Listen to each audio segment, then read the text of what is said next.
Hello, my name is Jana, and today we are finishing my experiment.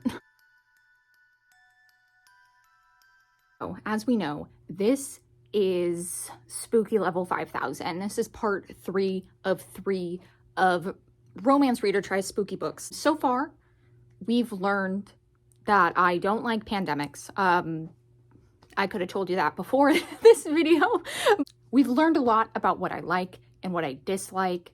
And with each video, we've upped the level of spooky in the books, and I think this is the greatest test yet. These are the books that I looked at and said, that's gonna test me.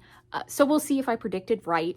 The first book that I'm gonna be reading for this is The Hollow Places by T. Kingfisher. I've had a few people tell me that it's very spooky, scary.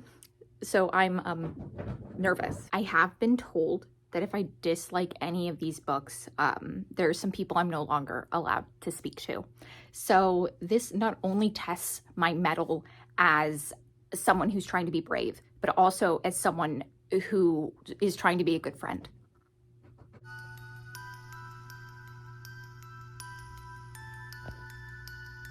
But I have been told that The Hollow Places might give me an irrational fear of otters. So I do look forward to that.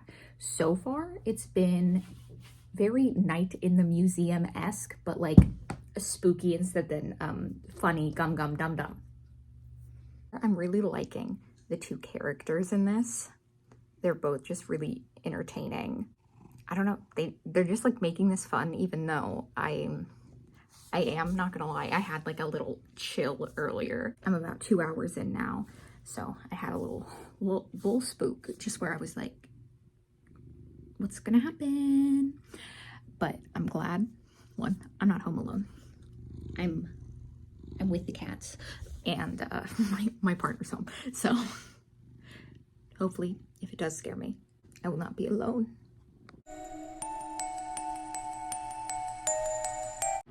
You're telling me the trees are moving? Am I gonna start being suspicious of trees? So some guy is stroking his internal organs that are now on the outside of his body with love. I will not give any more context. Just know the trees will really have you fucked up. And now I'm like, well, what are the otters gonna do? I'm about halfway through now.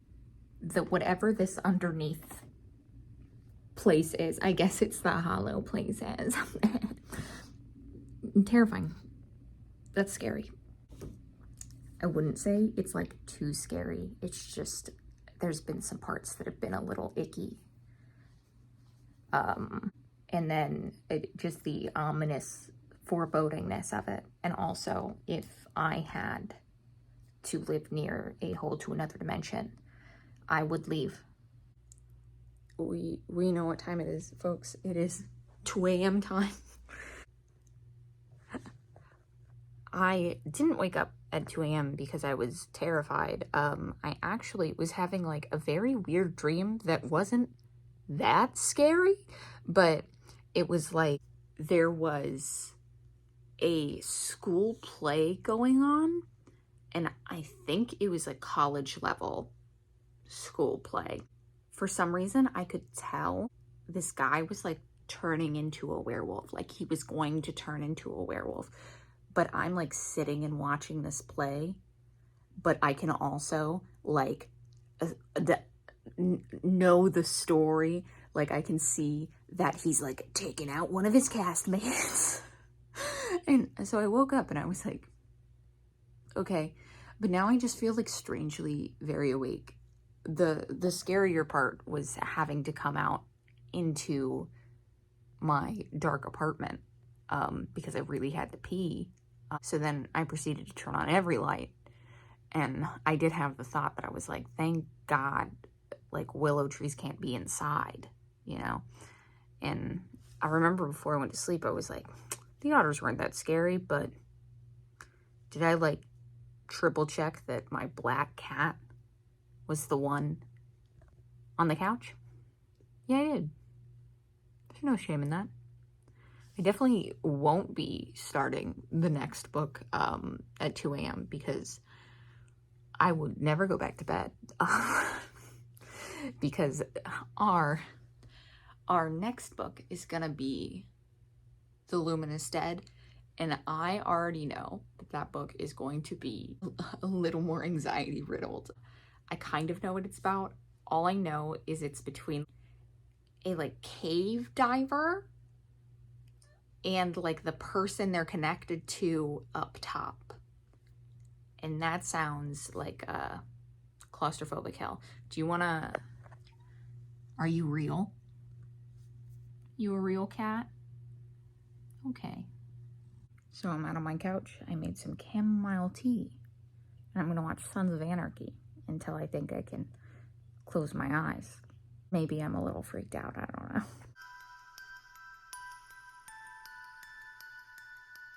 I think I said in part 1, my front door, right across the hall from it, is a door into the parking garage.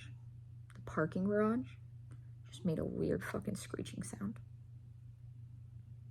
This is not the vibe. This is not it. So I finished The Hollow Places last night before I went to bed. We know how that went already. But I really enjoyed it.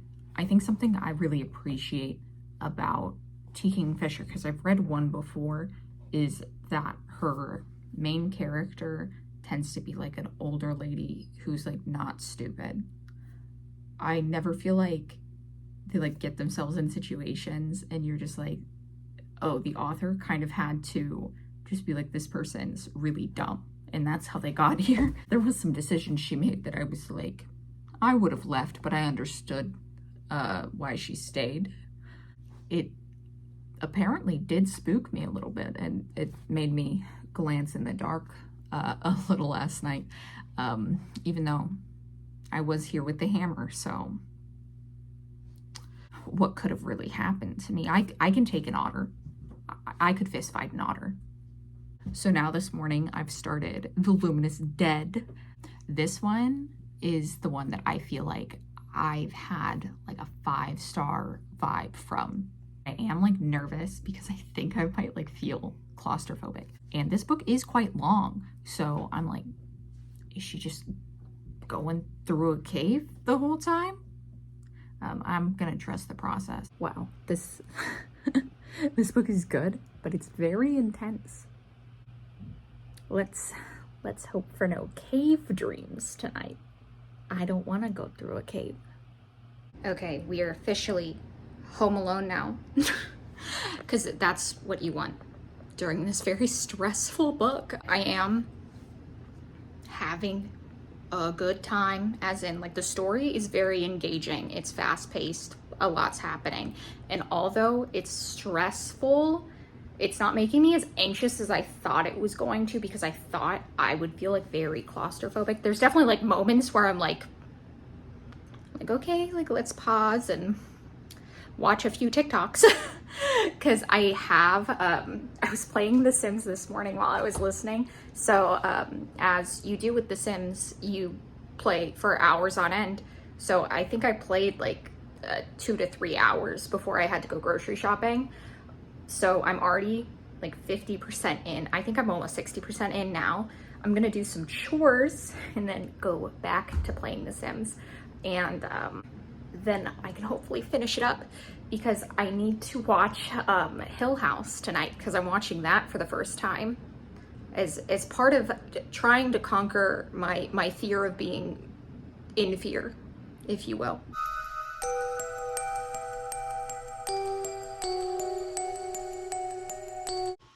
I really hate when my cats start looking at something, or like looking, like they're both looking in one direction. I'm like, what are you looking at? I took off my headphones because they're freaking me out, because they're both just looking towards my closet that's right behind me. And I'm like, nothing's in there. Please stop. Mother is home alone. She is fending for herself. The hammer is in the other room. I can't live this way. I can't live this way. I'm watching Hill House, and I just wanted you to know that if you think I read a lot, I've never been casual about one thing in my whole life. Thank you. So I finished The Luminous Dead. I'm definitely giving it 5 stars. That was insane. I took a nap, as you saw, and I'm hoping to recover eventually. I'm not going to start the next book because it's night, and I'm hoping to sleep tonight because I low-key have a headache from waking up and being up for like 2 hours in the middle of last night. So hopefully, fingers crossed, can sleep tonight. And then tomorrow we can start Into the Drowning Deep. So if I wasn't already scared of water, which I am because I watched Titanic when I was 11, so I now have a healthy fear of water.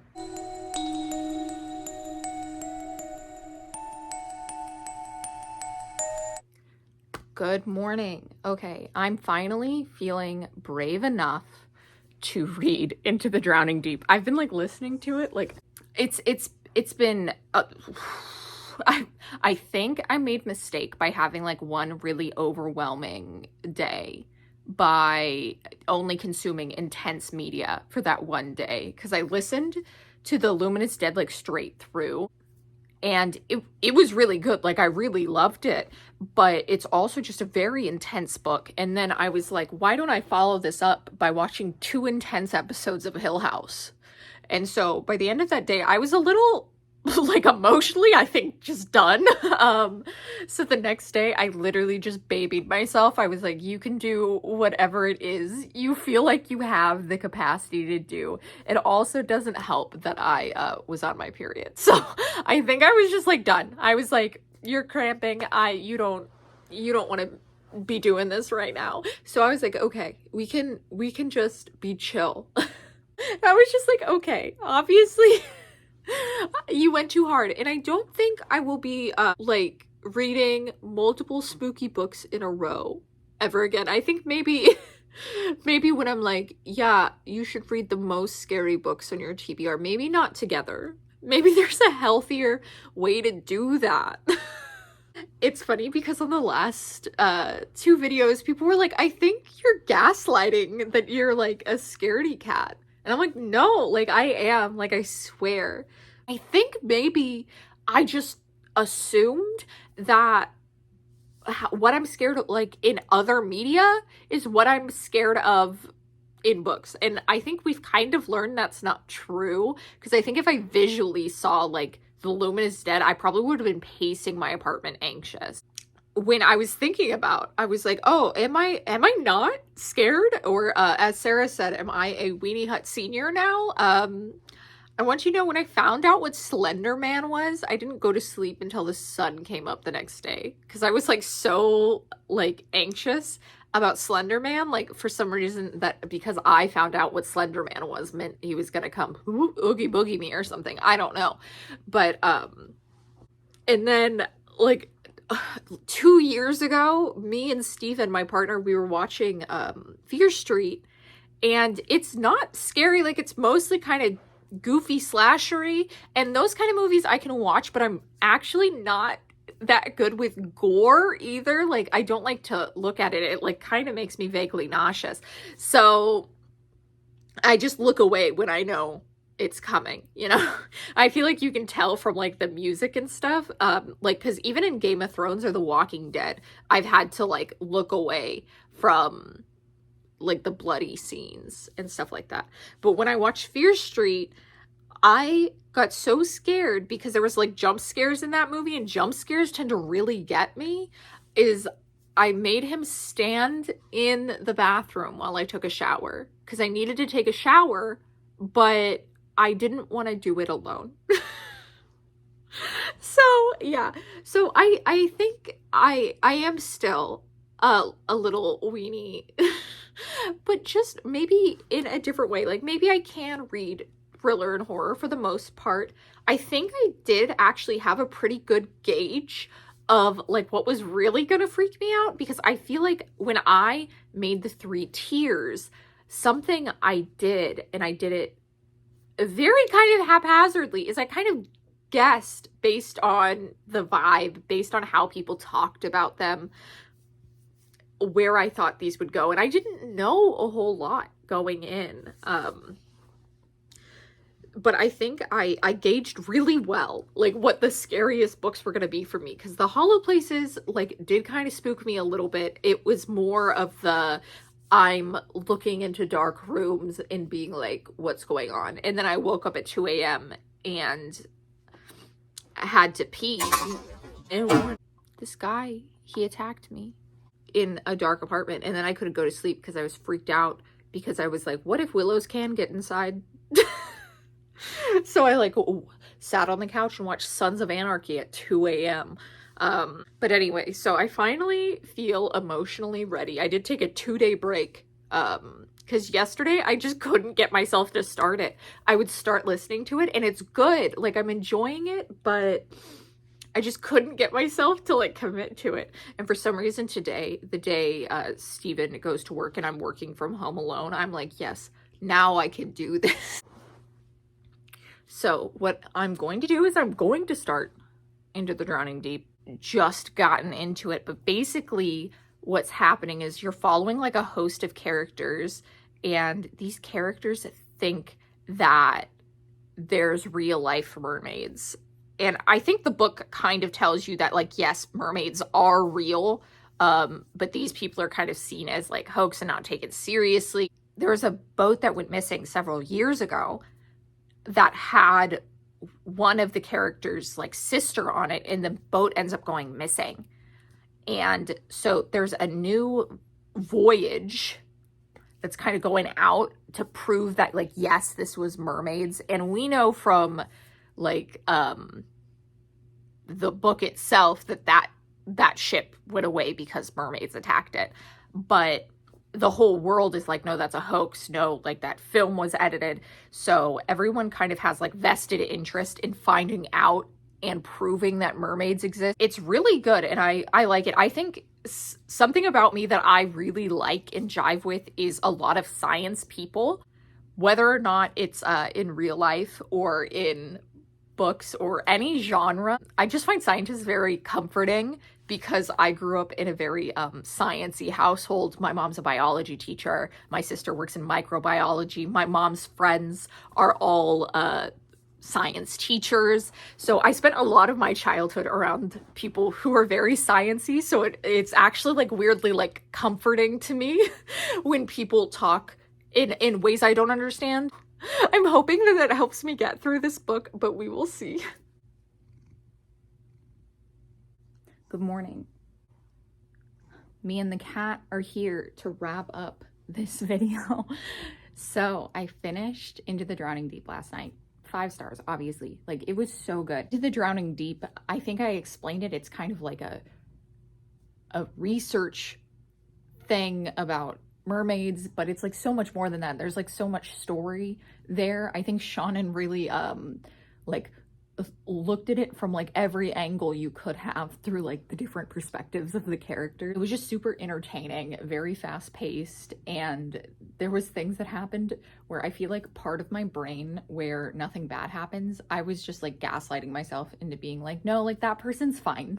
Like, we just don't know that yet. Like, but they're fine. It's just gonna come up later in the book that they're fine. I think that's like the romance part of my brain where I'm like, no one actually dies in romance, they just come back to life. So sometimes when like bad things happen or like things die, my brain like just refuses to believe it, because it's like such a common trope that I'm just like, no, they're fine. So I did gaslight myself a little bit to keep myself going, because I feel like I had this hesitancy going into it where I just was so scared that I was gonna be scared again and have like bad dreams, but I slept fine last night. This was the wrap up to my experiment. We have done every level of spooky. We've done it. I've done it. I was so brave. Now, do I think I would read scary books again? Yeah. I think I would. I think this taught me that I can be a little less hesitant about picking them up. They're not as like anxiety inducing as I thought they were gonna be. There's definitely some books that do make me feel that way. Like The Girl in Red, for example. I was definitely a little more anxious than I would have loved to be. Overall, like I don't think I got as freaked out as I thought, besides like being alone or being alone at a hotel, or and this one we didn't have a special circumstance, but I still like freaked myself out because I knew that these were like the top spooky scary things that were most likely gonna get me regardless of any circumstance.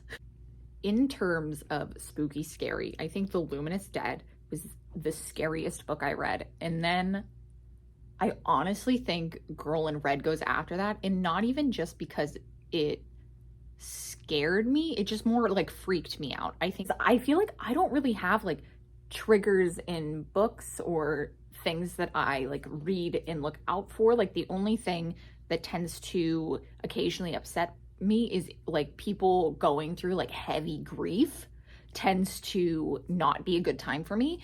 But I had no idea that I need to add the pandemic illnesses to my roster of things to maybe look out for and be wary of and make sure I'm in like a good place before jumping into.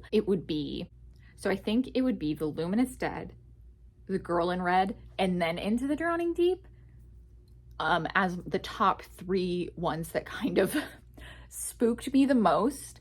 I do think The Hollow Places would basically be like right after that. I do think I need to take a little break from spooky stuff, but I think this helped not only me, but hopefully my friends who watch this understand like what I like in a scary book and what I don't like, and what kind of freaks me out and what doesn't freak me out, to be like, yeah, maybe I could be a little braver.